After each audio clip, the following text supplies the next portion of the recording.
Graça e paz, meus irmãos, sejam bem-vindos.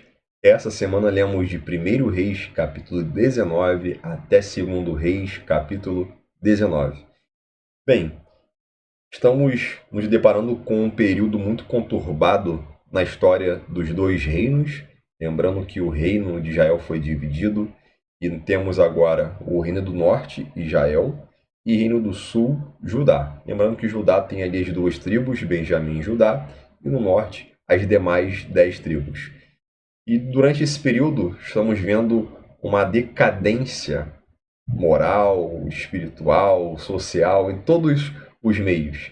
Parece que tudo está dando errado, tanto em uma tribo como na outra. Isso é algo interessante, porque olhando com a perspectiva atual, caramba, a Bíblia é um livro tão verdadeiro, que nos esconde a verdade. A realidade humana é que os homens, eles são falhos, eles cometem erros, mas mesmo cometendo erros, eles precisam reconhecer os seus erros, se arrepender e passarem a fazer o que é certo perante os olhos do Senhor. É interessante que, ao ler a Bíblia, vamos nos deparar justamente com pessoas falhas, pessoas que têm medos, pessoas que têm preocupações. E isso é importante, porque é mais uma prova de que a Bíblia ela é verdadeira. Bem, então nos deparamos mesmo durante esse período aí, estamos vendo entre 1º Rei 19 até 2º Rei 19, estamos vendo pessoas ali desesperadas, pessoas com muito medo, né, em várias situações, mas o que é importante também vermos que a esperança ela jamais pode ser perdida. Então, mesmo em situações mais difíceis, as pessoas insistem ali que Deus pode agir mesmo quando tudo parece perdido.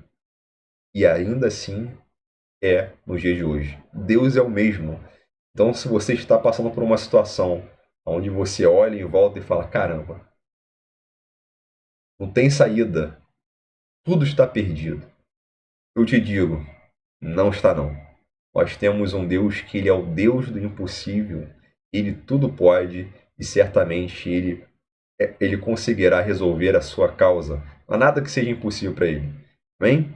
Então, basta confiar, basta ter certeza que ele tudo pode, se firmar nele, ser fiel, e certamente você verá grandes maravilhas acontecendo na sua vida. Amém? Na vida de quem você ama. Bem, nós nos deparamos em um cenário na história de Israel e de Judá nesses capítulos.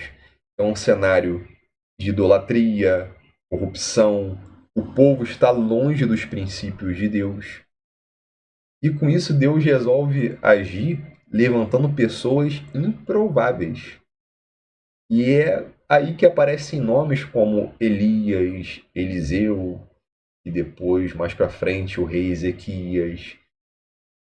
E ele ainda hoje, ele levanta pessoas improváveis também. E é interessante porque vamos ver que tanto Elias, Eliseu, como diversos outros que foram surgindo com o tempo, eles estavam ali num momento onde as coisas não estavam indo bem, né? De repente você pode achar, tudo era perfeito. Não. Pelo contrário, os profetas foram levantados justamente em períodos de problemas, em que Deus precisava falar com o povo através deles. E vamos ver que eles não só resistiam à decadência que aconteciam ali ao redor deles, imagina só como estava, o que Elias passou ali. Nós lemos, né, na outra semana a respeito disso. O conflito dele ali com Jezabel, nossa.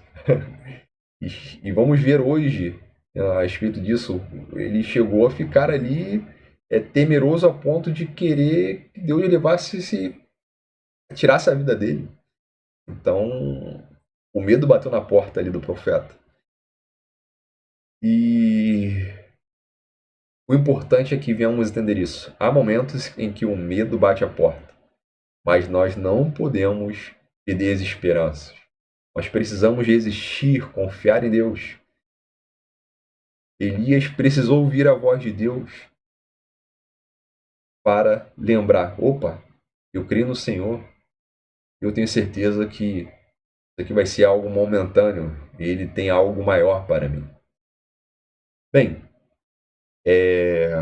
tanto Elias como Eliseu e outros mais que foram surgindo, certamente passaram ali por situações, né, muito difíceis, mas quando focaram no que realmente importa, eles conseguiram ali ter êxito na sua missão.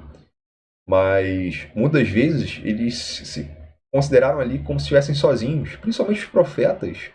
O ministério dos profetas era um ministério muito duro, muito difícil, porque é ir na contramão do que todos pensam.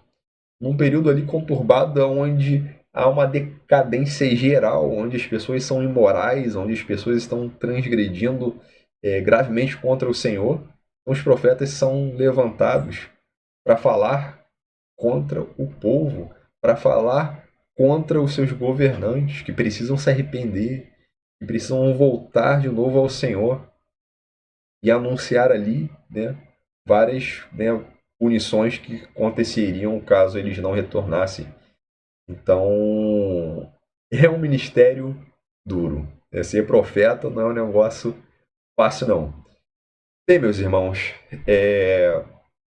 vimos então que nesses capítulos não são ali apenas registros históricos, mas quase que um raio-x, né, da caminhada de Deus com o seu povo. Deus, ele trabalha para o nosso bem, mas o que nós vamos ver nessa história que nós lemos durante essa semana é que nos piores momentos ele constrói uma restauração. Ele levanta líderes improváveis, pessoas que ninguém daria nada por elas, para manter a sua promessa viva. Ainda que reste apenas um grupo, mas que seja um grupo fiel. Ainda que sejam poucos, mas ele trabalha por aquele que nele espera. O Senhor é tremendo, o Senhor é maravilhoso. Então, meus irmãos, quando há um grupo pequeno que seja, que muitas vezes a gente nem olha, caramba, não sobrou um. Por aquele pequeno grupo, Deus, ele constrói todo um plano de restauração, de renovo. Deus é grandioso. Então, meus irmãos, para entendermos melhor sobre toda essa tensão de impiedade, renovação, crise, esperança, tudo isso, né, de ruim que Deus vai e converte em algo bom, que nós vamos ver tudo isso acontecendo na Bíblia diversas vezes, de forma até cíclica. Toda a Bíblia nós vemos isso. E do surgimento dos profetas até a vinda de Jesus, nós nos deparamos com isso. E precisamos entender isso como se fosse uma chave que vai ajudar a destrancar o entendimento tanto do Antigo Testamento como do Novo. Porque há uma questão espiritual nisso que é muito importante. Isso faz diferença para muitos hoje. Muitas das vezes hoje nós vivemos em períodos de dúvidas, de instabilidade, de crises na sociedade, às vezes crise na família ou até mesmo dentro da igreja. E esses textos mostram ali que Deus, ele continua presente no meio do caos, oferecendo direção, corrigindo caminhos, levantando pessoas comprometidas com ele, ainda que sejam poucas. Naquela época, ele levantou pessoas que eram comprometidas com ele, E ainda hoje ele levanta pessoas comprometidas. Nós somos chamados para sermos fiéis, para nos mantermos firmes, nos apresentar diante dele com muita fé, com coragem, com esperança, mesmo quando tudo ao nosso redor parece desabar. Não são apenas histórias do passado, porque, na verdade, ao olhar para essas histórias, nós aprendemos, elas nos ensinam. E em qualquer tempo difícil, Deus continua agindo. Ele continua restaurando vidas, ele continua escrevendo novas histórias para aquele que confia nele. Bem, para entendermos tudo o que está acontecendo nesses capítulos, vale a pena destacar os principais acontecimentos, os mais marcantes dessa história. A história começa com Elias, que estava ali cansado, estava assustado depois de enfrentar Jezabel e Acabe. Ele vai para o deserto e chega ao fundo do poço. Ele pede a morte. Ele sente que fracassou, acha que está sozinho. A Bíblia, o que demonstra ali é honestidade. Até os homens de Deus sentem medo, cansaço, solidão. E é justamente nesse momento de fraqueza que Deus se aproxima. Com Elias, ele não falou através do trovão, nem do fogo, mas foi numa voz calma, quase que um sussurro. Em 1 Reis, no capítulo 19, nos versos 11 em diante, vou estar compartilhando aqui com os irmãos, diz assim: E Deus lhe disse: Vem para fora e sobe o monte diante do Senhor. Então o Senhor passou, e um grande e forte vento separava os montes e despedaçava os penhascos diante do Senhor. Mas o Senhor não estava no vento. Depois do vento veio um terremoto, mas o Senhor não estava no terremoto. E depois do terremoto veio fogo, mas o Senhor não estava no fogo. E depois do fogo veio uma voz mansa e suave. Ao ouvi-la, Elias cobriu o rosto com a capa e, saindo, ficou à entrada da caverna. E veio uma voz que dizia: Elias, o que fazes aqui? Então, depois do trovão, depois do fogo, depois da tempestade, fogo, nós vamos ver o quê? Elias ouve uma voz mansa e suave, revelando que Deus pode agir no silêncio e na simplicidade, e não apenas nas grandes manifestações de poder. E essa escolha divina é um recado claro de que o agir de Deus, muitas das vezes, escapa aos padrões que nós esperamos. Às vezes nós estamos esperando algo grandioso, um espetáculo, queremos ver o mar se abrindo, mas muitas das vezes ele simplesmente quer falar ao seu coração. E basta apenas você ouvir o que ele tem a dizer.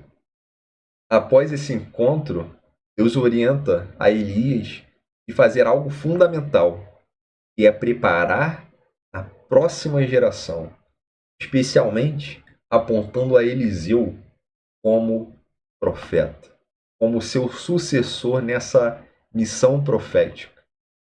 E tem algo muito interessante que acontece em 1 Reis 19, e é um ato simbólico de lançar o manto. Muitos perguntam por que Elias lançou o manto sobre Eliseu. Isso é uma forma de transmissão formal da vocação. Então, Elias tinha ali a vocação profética e ele passou essa vocação a Eliseu. Só que ele queria fazer um ato simbólico para formalizar essa transmissão da autoridade profética. Então ele transferiu o seu manto, estabelecendo assim uma forma de relação mestre-discípulo, conforme a tradição israelita. E Eliseu vai e pede porção dobrada do espírito de Elias. Olha só, hein? Porção dobrada. Ele vai e se baseia num princípio que já foi estabelecido lá em Deuteronômio 21:17, que era um princípio da primogenitura. Então, lá em Deuteronômio 21:17, é dito que o primogênito teria uma porção dobrada. E lembrando disso aqui, ele vai e pede, não por ambição pessoal, mas ele tinha uma disposição de assumir o papel de Elias. Ele estava ali em posição de falar, eu vou fazer e quero porção dobrada. Eu quero o direito de primogenitura, essa herança profética, eu quero ela sobre mim sim. Então ele estava querendo demonstrar disposição para assumir esse papel de sucessor. E essa sucessão, ela garante a continuidade da palavra profética em Israel. E foi essencial para a orientação divina do povo. E o pedido de Eliseu demonstra ali comprometimento com a missão profética. Ele tinha ali prontidão para carregar ali o legado espiritual de seu mestre. Bem, Eliseu ele foi um profeta extraordinário. Ele atuava em todos os cantos. Ele ajudou reis, socorreu pessoas simples, ele realizou milagres, ele denunciou os erros do poder. Ele demonstrou que a fidelidade é algo prático e não apenas teoria. O papel do profeta era chamar o povo para perto de Deus, ser aquela voz incômoda no meio do conformismo. E curiosamente, é nos piores cenários que a voz profética soa mais forte e que os milagres têm sentido. Não para causar uma distração, mas para chamar ao arrependimento. E nos capítulos seguintes, vemos Eliseu entrando em cena e vivenciando a mesma tensão entre sinais sobrenaturais e também a dura realidade social ao redor. Nós temos em 2 Reis 2 até 2 Reis 8 vários e vários milagres. Nós temos ali purificação das águas, no capítulo 2, verso 19. Nós temos a ressurreição do filho da Sunamita, no capítulo 4, verso 32 em diante. Nós temos a multiplicação de comida, em 2 Reis, capítulo 4, verso 42 em diante.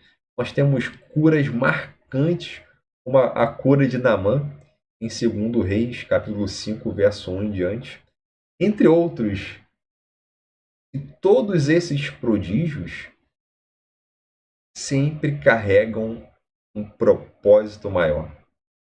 Eles restauram vidas, alcançam os pequenos e questionam as estruturas corrompidas. A mensagem central aqui é a seguinte: Deus não abandona ninguém, nem os necessitados, nem os estrangeiros, nem os marginalizados pela sociedade. E o milagre, ele pode aparecer a qualquer um. Nós vemos nessas histórias, principalmente com Eliseu agora, que com pessoas simples e tem uma atuação e milagres acontecem. E não acontece aqui com uma plateia enorme, como se fosse um show. Não. Mas há ali um sinal profundo de compromisso de Deus para com o homem. A justiça e a esperança, elas aparecem nesses momentos, com pessoas comprometidas com Ele. Então, quando pessoas comprometidas com Deus demonstram esse compromisso, Ele devolve, demonstrando que Ele está presente. É como uma aliança. É uma aliança. Eu demonstro que estou comprometido com Ele e Ele também é fiel para comigo. É algo lindo, né? E é muito interessante que o tempo passa, certo? E aí nós temos, por exemplo, Jeú, que está numa época em que ele quer acabar inicialmente com a idolatria, mas vamos ver o povo voltando a errar. Isso nos mostra que eliminar só a aparência do problema não basta. Tem que arrancar o mal pela raiz.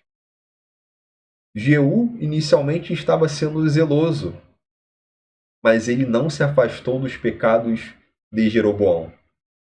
Ele manteve os bezerros de ouro em Betel e Dan, como está lá em 2 Reis, capítulo 10, verso 29. E aí os tempos foram se passando. Com o passar dos anos, a situação foi se agravando, até que o reino do norte cai diante dos assírios, em uma tragédia que foi narrada em 2 Reis, capítulo 17, versos 5 até 23. E foi por conta da persistência do povo na idolatria, em desobediência à aliança, que houve a queda. E enquanto isso, olhando para o reino de Judá, com Ezequias, o povo agora experimenta uma reviravolta, porque Ezequias, ele destruiu os lugares de adoração falsa, chamados de altos, lá em 2 Reis 18, versos 3 a 6. Ezequias, ele restaura a centralidade em Deus. Ele é um rei corajoso. Ele não se dobra diante do império assírio. E no pior momento, Ezequias, ele não buscou ali uma saída política, nem alianças humanas, mas ele vai direto a Deus em oração. Ele reconhece a crise, mas ele crê com toda a esperança, ele colocou a sua convicção no Senhor, com muita fé, e a salvação, ela vem de forma inesperada, com a derrota do exército assírio, e foi por intervenção divina, em 2 Reis, capítulo 19, versos 32 a 36. Deus mostrou quem realmente manda na história. Quem é o Todo-Poderoso, o Senhor dos Exércitos, o Rei dos Reis. Meus irmãos, milagres isolados não mudam corações se não houver arrependimento. E é necessário um compromisso real. Mas uma coisa que é muito importante, não importa qual período que seja, sempre existe um remanescente fiel. Sempre existe um grupo, ainda que pequeno, mas resistente, que mantém a fé viva. Lendo aqui rapidamente, 2 Reis, capítulo 19, verso 32. Portanto, assim diz o Senhor acerca do rei da Assíria: ele não entrará nesta cidade, nem lançará flecha alguma contra ela. Não a enfrentará com escudo, nem construirá morros de ataque ao redor dela. Ele voltará pelo mesmo caminho por onde veio, mas não entrará nesta cidade, diz o Senhor, porque eu defenderei esta cidade para livrá-la por amor de mim e por amor do meu servo Davi. Naquela noite, o anjo do Senhor saiu e feriu 185.000 no acampamento dos assírios. Quando os assírios se levantaram pela manhã, lá estavam todos os cadáveres. Caramba, hein? O Senhor mandou um anjo. Que isso, muito forte, né, meus irmãos? Forte demais. O livro de Reis, e especialmente esse recorte, nos obriga a repensar alguns conceitos. Primeiro, a relação entre milagre e fé. Vemos fogo cair do céu, águas purificadas, mortos voltando à vida, mas mesmo assim o povo permanece com o coração endurecido. Ou seja, os sinais extraordinários não eram garantia de transformação genuína, nem de aprovação divina. E a fidelidade é o que conta, e é a fidelidade que Deus espera de nós. Tanto nos dias de glória, como nos dias das crises mais profundas. Um outro ponto, o livro de Reis mostra que dificilmente a liderança política e a aliança espiritual andam juntas. Geralmente, quem está no poder tenta sufocar ou manipular a voz de Deus, enquanto os profetas, muitas das vezes, agem sozinhos, mas resistem. E surge aqui o tema do remanescente fiel. Deus sempre preservava alguns. Não eram muitos, nem sempre eram visíveis, mas eram fiéis de verdade. Um erro muito comum, principalmente nos dias atuais, é achar que prosperidade, poder, milagres são prova de aprovação de Deus. Um exemplo disso é Jeú. Ele faz uma limpa e tenta corrigir o rumo, mas logo ele cai de novo. Isso porque o seu coração não estava ali alinhado com a aliança. O verdadeiro destaque é Ezequias, que confia de verdade em Deus e faz aquilo que todos achavam ser impossível. Deus, ele quer fidelidade e não espetáculos. Deus não se impressiona com a multidão. O que ele quer é um compromisso real, na simplicidade e na constância das nossas escolhas. E que sejam escolhas diárias, que seja algo permanente, algo duradouro. Que sejamos fiéis por toda a vida. E assim estaremos com Ele por toda a eternidade. Depois de altos e baixos, depois de momentos tensos, nós temos o colapso do Reino do Norte.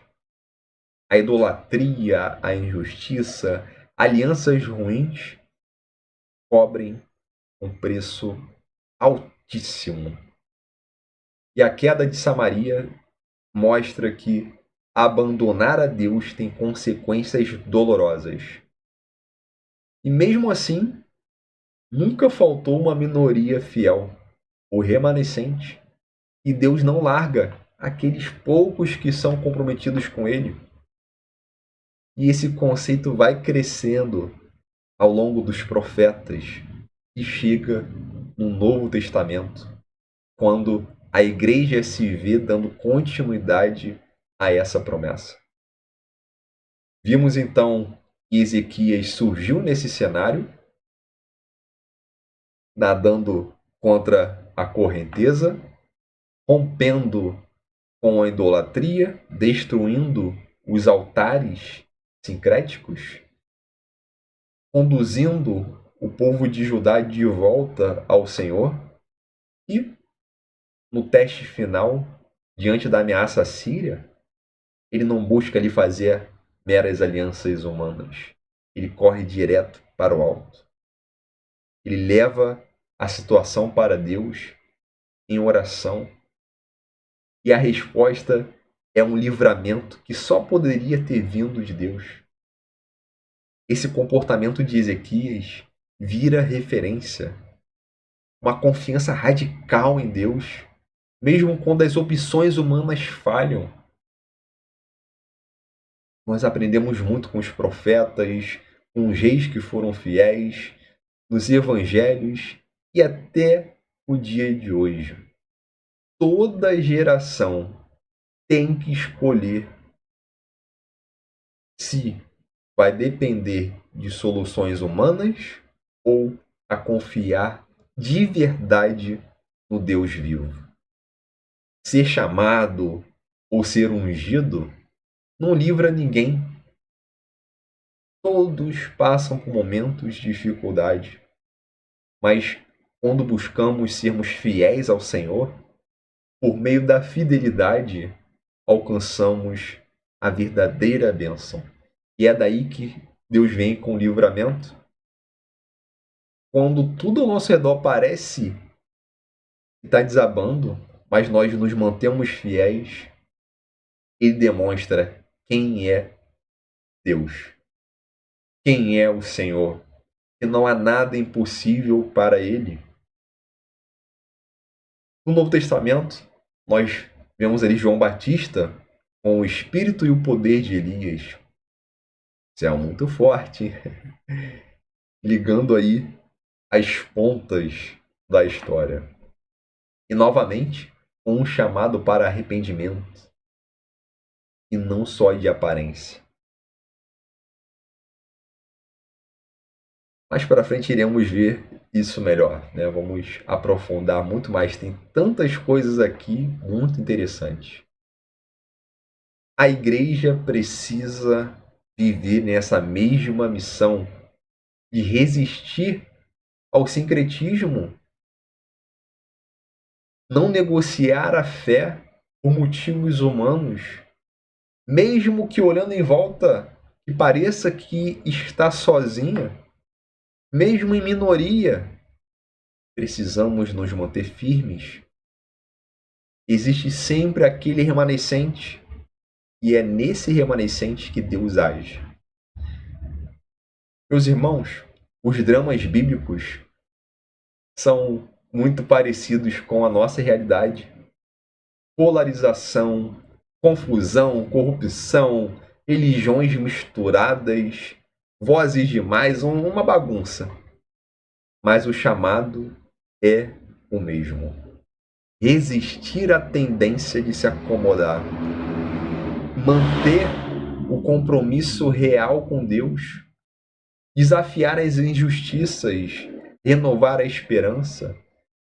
Os exemplos de Elias, Eliseu, Ezequias são lembretes de que a caminhada com Deus nunca é por aplausos ou por agradar a maioria, mas quase sempre a fidelidade é um caminho difícil, um caminho solitário, mas garanto a vocês que é extremamente recompensador.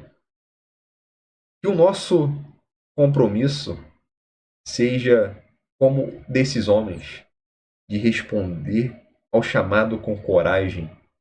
Estejamos abertos ao agir de Deus, ainda que Ele venha a agir de forma silenciosa e venha falar conosco com uma voz mansa e suave. Mas precisamos de fé, daquela fé que tudo resiste, porque quando nós fizermos isso, nós estamos participando da história que Deus continua a escrever e continuará escrevendo até o desfecho final de todas as coisas. E aí nós teremos parte em Cristo da eternidade. Que Deus te abençoe grandemente e aguardo na próxima semana com mais um estudo bíblico.